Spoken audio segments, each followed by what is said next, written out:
sadly, I think this is just the tip of a very large iceberg.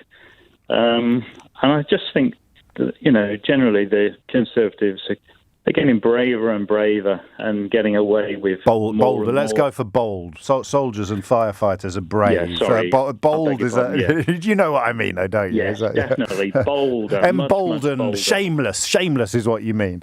Yes, exactly. You've hit the nail on the head. Yeah. Got there in the end. And the fact is, there's nobody to hold them to account.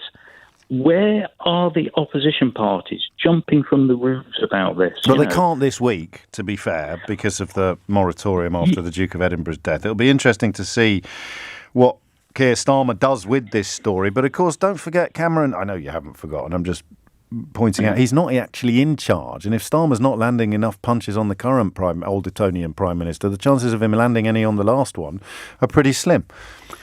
Yeah, sadly. And, I think people are getting apathetic and, these people in these positions of power, they continue to feather their own beds and. I know exactly, and it took you saying it for the penny to drop in my mind while you were speaking. I know exactly why I'm so worried about this story, so perturbed by it. I think this is... It could be a step, and I think this tallies with what you've just said. This is how the really bad stuff happens, when we turn off and we look away and we stop caring. So sometimes it's really out there and deliberate, like Trump literally telling people to start ignoring the evidence of their eyes and ears and just believe whatever he tells them. But sometimes it's more incremental than that, more insidious, less blatant. And this is just... So now you have someone who's been made a peer by an Old Etonian who's been made a peer by another Old Etonian, telling you not to worry about the third Old Etonian who's perceived as doing something dodgy, but actually it's perfectly fine. And the only people who have a problem with it are the people who've got a problem with inherited wealth.